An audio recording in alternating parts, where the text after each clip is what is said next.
হয় অতিকে দুখৰ বিষয়।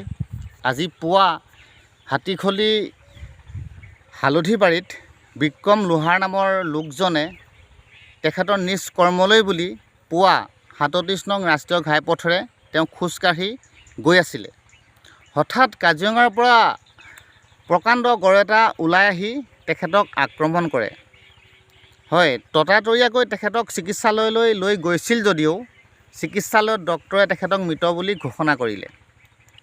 হয়, এতিয়া আমাৰ কথা হ'ল যে কাজিৰঙাত ইমানটা নিৰাপত্তা বেষ্টনী থকাৰ পাছতো আপোনালোকে আমাৰ কৰ্মলৈ যোৱা মানুহক নিৰাপত্তা দিব পৰা নাই কিয়? আপোনালোকৰ বিভাগত এতিয়ালৈকে এই চৰকাৰখনে চাকৰিৰ নামত বহুত নিৰাপত্তা বেষ্টনী নিয়োগ কৰিছে, কিন্তু ইমান নিৰাপত্তা বেষ্টনী থকাৰ পিছতো আমাৰ এই বিক্ৰম লোহাৰ ডাঙৰীয়াক কেনেকৈ গড়ে আক্ৰমণ কৰিব পালে? নিশ্চয় আপোনালোকৰ কৰ্মচাৰী তাত গাফিলতি আছে। তেখেতলোকে চাগে সেইখিনি সময়ত শুই আছিলে। তেখেতলোকে জানিব লাগে যে ৩৭ নং ৰাষ্ট্ৰীয় ঘাইপথৰ মাজেৰে গাড়ী অহা যোৱা কৰে। কৰ্মসূত্ৰে কিছুমান মানুহে সেই ৰাস্তাৰ ফালে খোজকাঢ়িও অহা যোৱা কৰে। গতিকে তেনে ক্ষেত্ৰত তেখেতলোকৰ নিৰাপত্তা বেষ্টনী সেই ঠাইত থকাৰ দৰকাৰ আছিলে। যদি নিৰাপত্তা বেষ্টনী সেই ঠাইত থাকিল হয়, আজি আমাৰ মাজৰ পৰা এই বিক্ৰম লোহাৰ ডাঙৰীয়াক আমি হেৰুৱাবলগীয়া নহ'লহেঁতেন।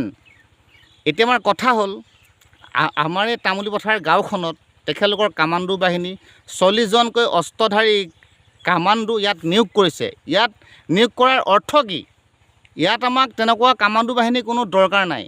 য'ত নিয়োগ কৰিব লাগে, এতিয়া ৩৭ নং ৰাষ্ট্ৰীয় ঘাইপথত কাজিৰঙাৰ দুয়োকাষে জীৱ জন্তু ইপাৰৰ পৰা সিপাৰ হয় আৰু সিপাৰৰ পৰা ইপাৰ হয়। গতিকে তেনেকুৱা ঠাইত আপোনালোকৰ ডিপাৰ্টমেণ্টৰ নিৰাপত্তা বেষ্টনী তাত বহুত থকাৰ দৰকাৰ, কিন্তু এতিয়ালৈকে আমি দেখা পোৱাত তেনেকুৱা নিৰাপত্তা বেষ্টনী কোনো আমি দেখিবলৈ পোৱা নাই।